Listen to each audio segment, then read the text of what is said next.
So every year, if you're improving your profitability, if you're documenting more of your systems, if you're strengthening your leadership team, removing people that aren't fulfilling and that you have accountability issues with, and if you're improving cash flow, all of that builds a stronger foundation and a stronger enterprise value. Hey, and welcome to today's episode of Pivot to Profit. We are wrapping up our series on enterprise value. Build a business you can sell, even if you never actually want to. Let me ask you a question. If someone offered to buy your business tomorrow, would you be ready? Not emotionally, but operationally, financially. Could they set up and run the business without you? Most business owners assume exit planning is something to do a year before retirement. But elite founders know it's something that you need to do now. The sooner you start building the foundation to exit your business, the easier it'll be when and if that time comes. So this is a third of a three-part series talking about enterprise value, using the acronym VALUE as a framework to increase the value of your business. Because the goal isn't simply to increase revenue. The goal is to increase the enterprise value of your business, because enterprise value is what makes your business an asset instead of just a job. So today we're going to be talking about exit readiness. E, exit for value, V-A-L-U-E. So we're landed at E. And this is where it's time to get your house in order and really have the systems in place, the documentation, and start preparing so that if you sell, you're ready. And if not, your business is more efficient, more profitable, and runs smoother. So the goal isn't to exit your business. The goal is to never feel trapped inside it. And if someone were to knock on your door and say, hey, I'd love to talk to you, you're ready. So what does exit readiness actually mean? An exit-ready business is one that creates value without depending on the owner. Buyers don't buy founders. They buy systems. They buy predictable cash flow. A buyer doesn't want to buy you, and if they do, you're just getting a job. A buyer wants predictable cash flow from your business that comes from profitable sales. They are buying your team, your systems, your contracts, your assets of your business. They buy consistency. They want the monthly recurring revenue. They want predictable incomes. They want the value from your list. They buy consistency.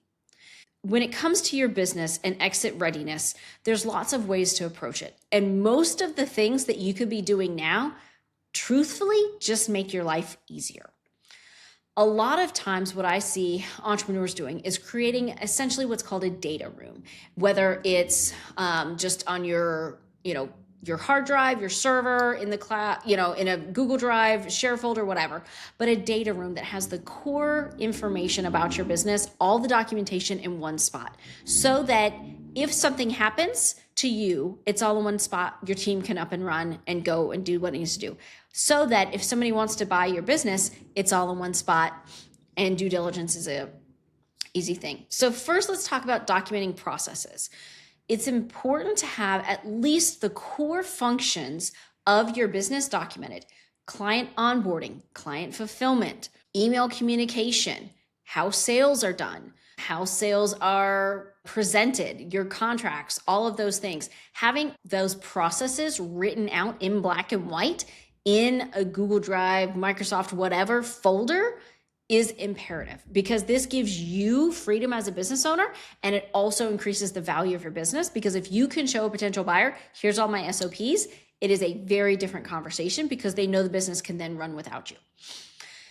Buyers also love recurring revenue. So if that's part of your business, they want to see those contracts. They want to see if they're assignable or not. They want to know the term of those contracts.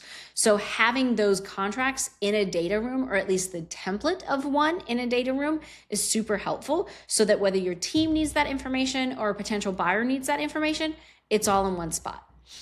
This is also time to have a really good organizational chart and a responsibility chart. Who is doing what? Who's responsible for who? Who reports to who? Who has autonomy on what decisions?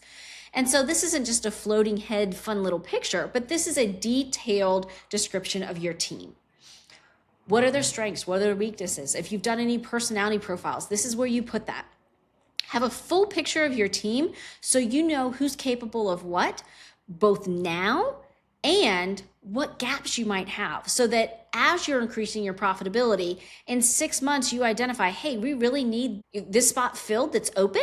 You then have the cash to go look for that person. So in the meantime, it helps you get clarity on your team and who's being effective and efficient, who we need to have more accountability with, and who's really a rock star, and also where our gaps are. Understanding your leadership team, understanding where the responsibility, and of course your financials. It's so important.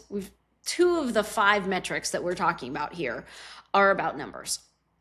Make sure that you have your numbers in order. Your financials are reconciled, reports are put into this data room, all the information's there. It's also important if you have any IP, any trademarks, any patents, any legal protected IP that you have, having it secured in a data room in a central location. It does not look good during a due diligence period when somebody comes to you and they're ready to talk to you about exiting your business and you're like, oh, it's going to take me a couple weeks to get all this together. No, if you have it all in one spot, you look more intelligent, you look more confident, you look like you know what you're doing. And even if you do it now and just update it once a year, that's perfectly fine. But if you have an offer on the table and due diligence takes a long time because stuff's everywhere, it does not make you look organized, and it can hurt the value of your enterprise value, your exit value. So make sure your financials are in order. Make sure you have reports in that data room.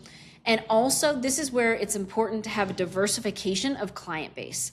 If a majority of your revenue comes from one or more clients, you are at client risk, and this will reduce your enterprise value. So part of exit readiness is looking at the diversification of your clients and limiting the exposure, because a buyer doesn't want to buy you if you have 5 clients, but 80% of your revenue comes from one. Because what happens if they buy you and that one client doesn't stay with the purchased business? The value of their business is gone.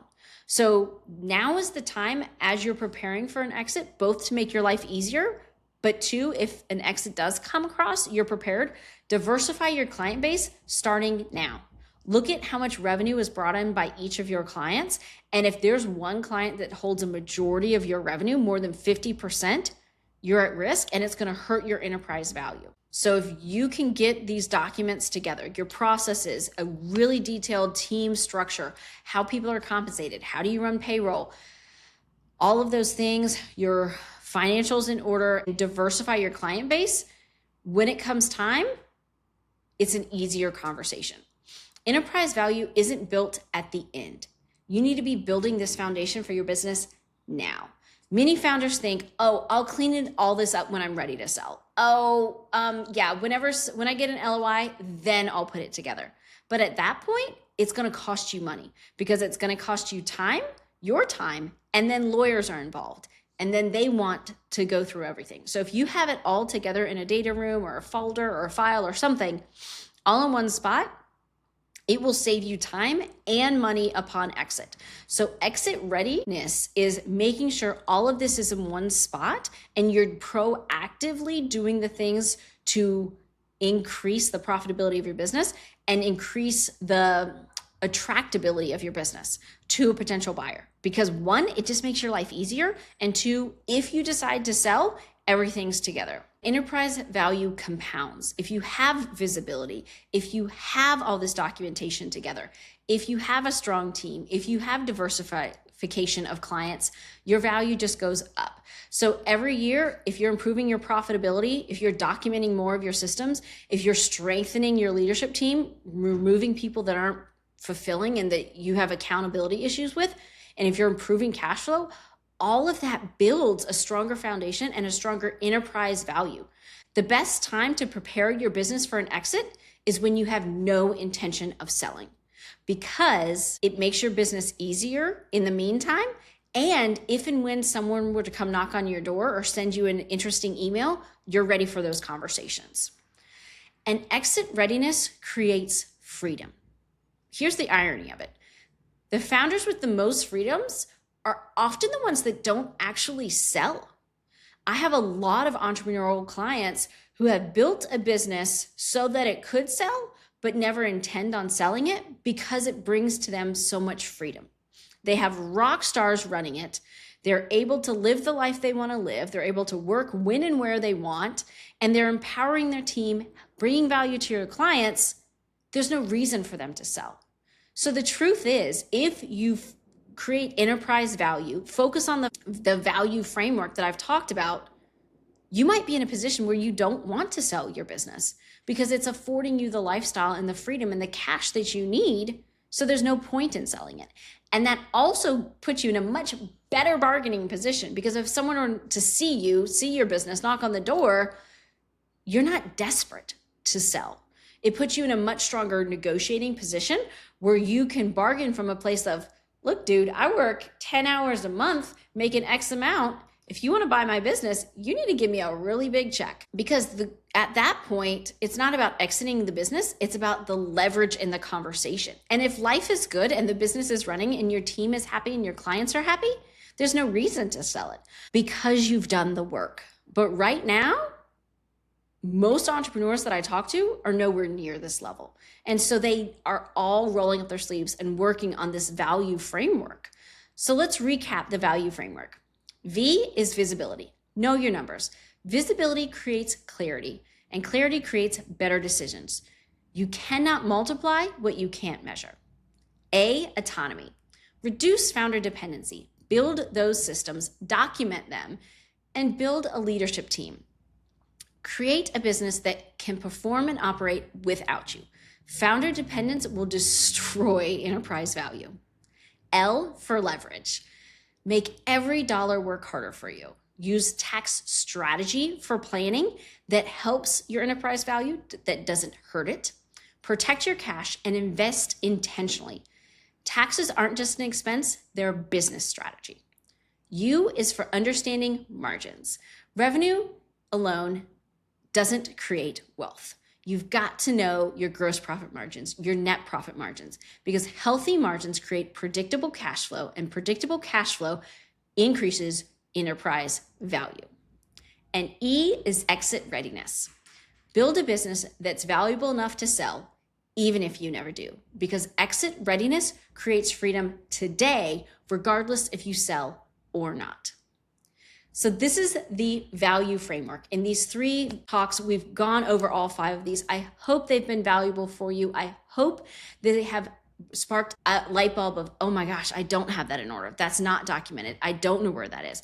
Because the sooner you can start working on this value framework within your business, the sooner you will see a return in cash flow, profitability, and reduce in stress in your business, so that you can get closer to the lifestyle that you want of freedom of time and freedom of money when your business.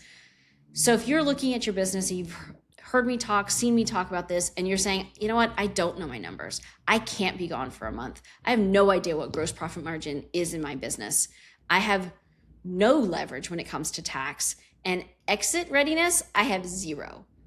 Just go to pamjordan.com. We would love to help you. We're fractional CFOs, bookkeepers, and tax strategists partnering with entrepreneurs to help you live the life you want, whether it means scale your business that you have now or exit it down the road.